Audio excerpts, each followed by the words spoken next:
मेरे सामने hot seat पर आ गए हैं देवियों सज्जनों, मुंबई महाराष्ट्र से कोचिंग इंस्टीट्यूट के ओनर जिनका नाम है चिराग मांदोड़। चिराग जी बहुत बहुत बधाई आपको। धन्यवाद सर। और बहुत कम लोग आते हैं यहाँ पर जो कि एक कोचिंग इंस्टीट्यूट से संबंध रखते हो। जहाँ तक हमारी जानकारी है शायद आप पहले ऐसे कंटेस्टेंट हैं। सबसे पहले आपके साथ जो कंपेनियन के रूप में आए हैं शायद आपकी पत्नी जी हैं। प्रणाम करता हूँ आपको और स्वागत आपका हमारे इस कार्यक्रम में। आपका शुभ नाम? तो मेरा नाम उन्नति जैन। उन्नति जी का एक बार फिर हम स्वागत करते हैं हमारे इस कार्यक्रम। तो चिराग, हमें ये जो कोचिंग इंस्टीट्यूट है इसके बारे में कुछ बताइए, ये किन लोगों को कोचिंग देता है? सर कोचिंग इंस्टीट्यूट का नाम है मयंक ट्यूटोरियल्स। ये सर मुंबई में 6 लोकेशंस पे है और ये सर 8वीं से 12वीं के बच्चे जो स्टेट बोर्ड हो गया, ICSE बोर्ड्स हो गए, JEE, नीट, CA फाउंडेशन, ये सब कोर्सेज के लिए कोचिंग प्रोवाइड करता है। अभी जैसे 12th जब पास हो जाते हैं उसके आगे हम लोग अभी तक कोचिंग प्रोवाइड नहीं करते, बट 12th के बाद जब आप इंजीनियरिंग या मेडिकल में जा रहे हो या कोई और BSc कोर्स कर रहे हो तो पॉकेट मनी चाहिए, तो वो टाइम पे सर हम लोग उनको हायर करते हैं। तो जैसे अगर कहीं पे बच्चों के एग्ज़ाम में सुपरविजन करना हो या किसी का डाउट सॉल्व करना हो, जो वो केपेबल है 8वीं और 9वीं के बच्चों के लिए, जी हाँ, जी हाँ। तो विन विन सिचुएशन हो गया सर। उनके लिए विन विन है, उनका पॉकेट मनी निकल जाता है और हमारे लिए विन विन है कि चलो उनको एक अपॉर्चुनिटी मिल गई। और ऐसे सर एक रिलेशन बना के रखते हैं हम लोग। वाह, ये तो बहुत अच्छी बात है।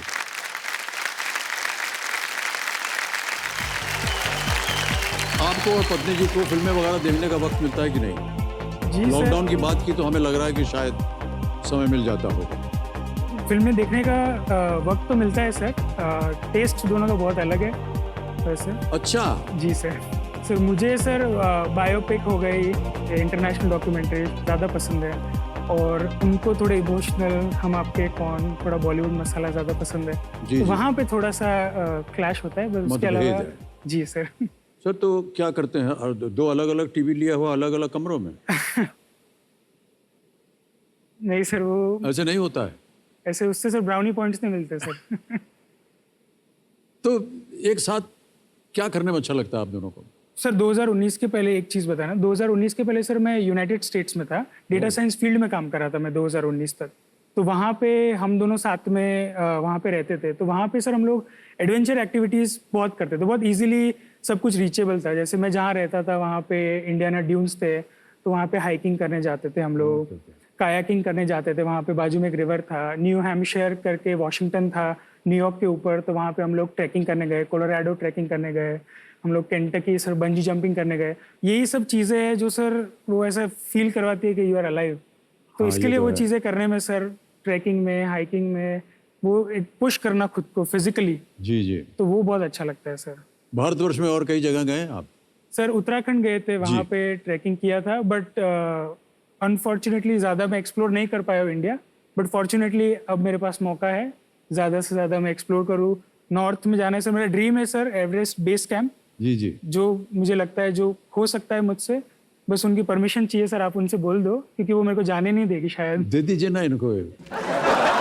बहुत से लोग जाते हैं वहाँ एवरेस्ट बेस कैंप, मैं आपको बता रहा हूँ, और बहुत ही रोचक ये एक यात्रा होती है। सांस वगैरह की ट्रेनिंग पर नहीं गया नहीं हूँ सर। अच्छा। बहुत सारी कहानियाँ सुनी है। जी हाँ। और अभी अवसर नहीं उसके बारे में बात करने का, लेकिन चलिए बोल देते हैं। सर एक चंद महीनों में एक हम फिल्म करने वाले हैं। अच्छा। जो इसी तरह होगी। अच्छा। हाँ, तो जो जाएंगे हम लोग हिमालय पे। लेके जाइए सर। मेरा भी ड्रीम पूरा हो जाएगा। ओके भाई साहब, हम उम्मीद करते हैं कि एक दिन आपकी मनोकामना जो है वो पूरी हो जाए। चिराग जी, आपके बारे में जानने के लिए हमने एक वीडियो बनाया हुआ है, तो हम चाहेंगे कि हमारे दर्शक और हम सब यहाँ पर उस वीडियो को देख पाएं। Can we see the video please?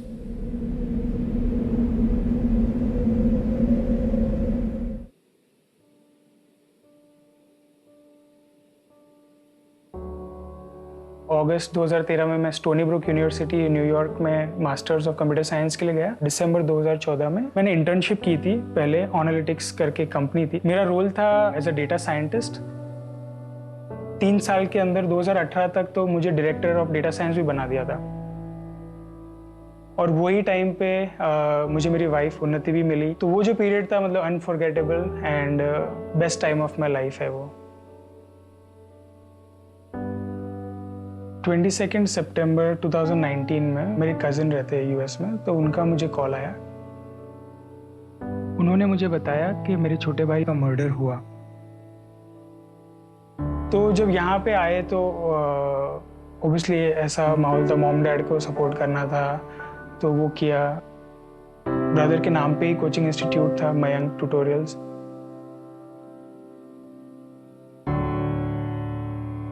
तो फिर वो टाइम मैंने डिसाइड किया है कि जो हो गया है उसको हम चेंज नहीं कर सकते, बट जो नाम है, जो लेगेसी है, वो हम बिल्ड कर सकते हैं। 22 सितंबर को ये हुआ, 25 सितंबर को हम लोग सब पेरेंट्स को मिल रहे थे क्लास में बुला के, ताकि वो इंस्टीट्यूट का नाम खराब ना हो, क्योंकि एट द एज ऑफ 21 ही स्टार्टेड मयंक ट्यूटोरियल्स। जब वो खुद कॉलेज में था, बोल्डनेस बहुत थी, रिस्क लेना अच्छे से आता था।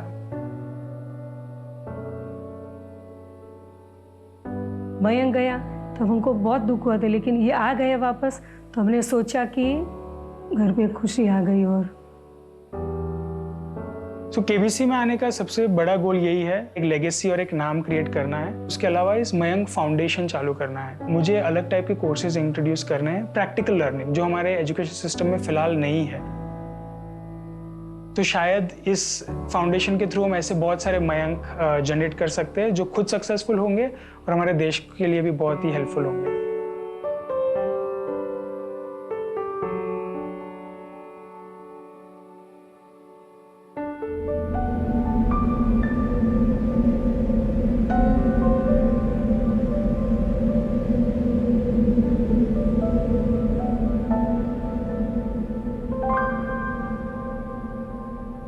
चिराग जी, पूछने में थोड़ा सा कष्ट हो रहा है, लेकिन ये जो क्रिमिनल था ये पकड़ा गया? जी सर, जब हुआ था ये इंसिडेंट, वहीं पे पुलिस ने आके पकड़ लिया था उनको। और बस सर यही है, जल्दी से जल्दी इंसाफ मिले। और बट सर वो चीज़ पीछे है, वो चीज़ पे सोच के, वो चीज़ के बारे में ज़्यादा बात करके भी कोई मतलब नहीं है, क्योंकि पर्सन वापस नहीं आ सकता, राइट। तो अभी आगे हम क्या कर सकते हैं कि मुंबई में हर पर्सन को नाम पता होना चाहिए कि मयंक कौन था, मयंक कैसा था, मयंक ट्यूटोरियल्स क्या है, और उसका फ्यूचर आगे उसका भाई लेके जाएगा। ये मुझे प्रूव करना है, और यही one of my biggest motive in my life is that right now.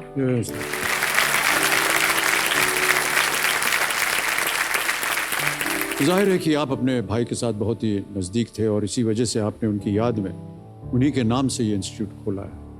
और सर उसमें एक चीज़ है सर, ये इंस्टीट्यूट मेरे भाई ने 2013 में अपने नाम से मयंक ट्यूटोरियल्स ने खोल दिया था सर। जब उन्होंने चालू किया था तो हम लोग साथ में बैठ के लोगो डिज़ाइन किया था, ब्रोशर डिज़ाइन किया था, और फिर मैं यूएस चला गया, और वो थे सेकंड नंबर भाई, और मैं था पहला पर्सन यूएस जाना। बहुत आप देखोगे अगर इंडिया के अंदर तो ज़्यादा ऐसा नहीं होता है। जी हाँ। बट मयंक की वजह से मैं जा सका, और उसने सर मुझे, मैं जब गया था तो उसने ईमेल भेजा था मुझे कि don't worry about anything here, I will take care of everything. वो बच्चा सर मेरे से 2 साल छोटा है, पढ़ रहा है अभी तक। मैं यूएस जा रहा हूँ मेरा सपना पूरा करने, और उसका इतना बड़प्पन कि वो मुझे बोल रहा है कि फैमिली का ध्यान रखेगा। उसने पूरा ध्यान भी रखा सर फैमिली का, घर खरीदा फैमिली के लिए। तो वो सर मेरे लिए लाइफ में कोई मेंटोर नहीं था, और जब वो पर्सन चला गया वो मेरे लिए मेंटोर बन गया है। वो मेरे को हर चीज़ नहीं सिखाता एवरीडे। तो सर बहुत ही अनफॉर्चुनेट चीज़ हुई है, बट बहुत ही फॉर्चुनेट है कि वो पर्सन मेरी लाइफ में था, और आज भी मुझे वो सिखा रहा है, मुझे मोटिवेट कर रहा है। और सर मैं यहाँ पे हूँ तो इसीलिए हूँ सर, यहाँ पे केबीसी की ये चेयर पे हूँ तो इसीलिए हूँ सर। बहुत अच्छी यादें हैं आपकी, और बहुत अच्छा कार्य भी कर रहे हैं आप।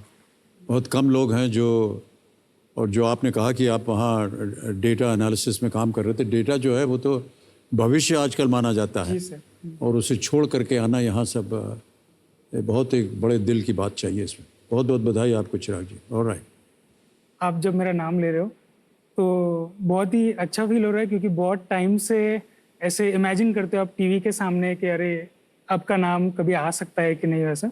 तो जस्ट वो नाम देख के और आप वो जो नाम बोल रहे हो सर, बहुत ही अच्छी फीलिंग है। So thank you for that sir. धन्यवाद।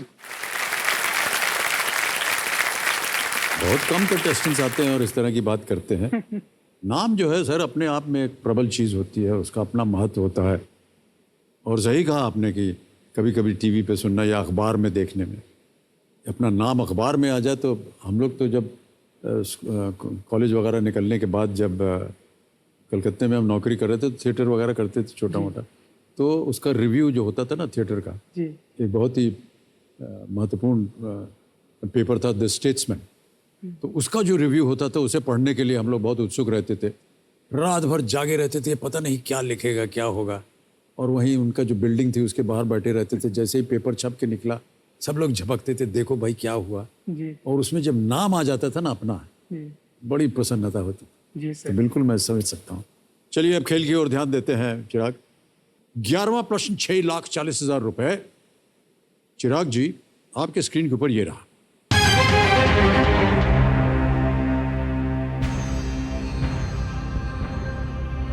बृहस्पति ग्रह पर ग्रेट रेड स्पॉट क्या है? What is the great red spot on the planet Jupiter? Options सुनिए। A, a crater. B, a volcano. C, a lake. या D, a storm. क्या वो एक क्रेटर है? क्या वो ज्वालामुखी है? क्या वो एक झील है या तूफान? सर जुपिटर जो है जोवियन प्लैनेट या गैशियस प्लैनेट में आता है। तो मैंने इसे सुना नहीं है ग्रेट रेड स्पॉट एग्जैक्टली क्या होता है प्लैनेट पे, बट क्योंकि ये गैशियस प्लैनेट है तो मतलब ज़्यादा पत्थर और मेटल इनसे बनना मुश्किल है। तो जैसे क्रेटर निकल जाता है, वॉल्केनो भी निकल जाता है, लेक भी इम्प्लिसिट है शायद निकल जाता है, स्टॉर्म हो सकते हैं क्योंकि गैशियस है तो बहुत स्टॉर्म वगैरह आ सकते हैं। तो वोल्केनो सुना नहीं है मैंने इसके बारे में, बट सर अगर मैं क्रेटर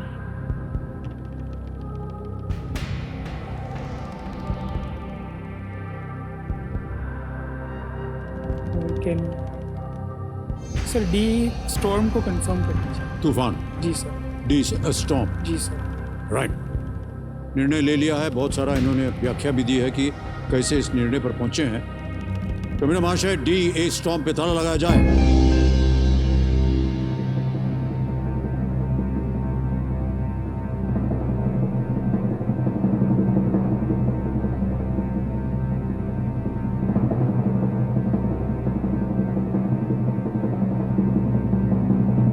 पत्नी जी मुस्कुरा रहे हैं, क्या संकेत हो सकता है ये भाई साहब? सही है। बिल्कुल सही है ये आपका उत्तर। बधाई, बहुत सुंदर तरीके से आपने इसका अनुमान लगाया। ग्रेट रेड स्पॉट बृहस्पति के वातावरण में एक विशाल तूफान है जिसकी वर्तमान चौड़ाई हमारे ग्रह से लगभग 1.3 गुना है।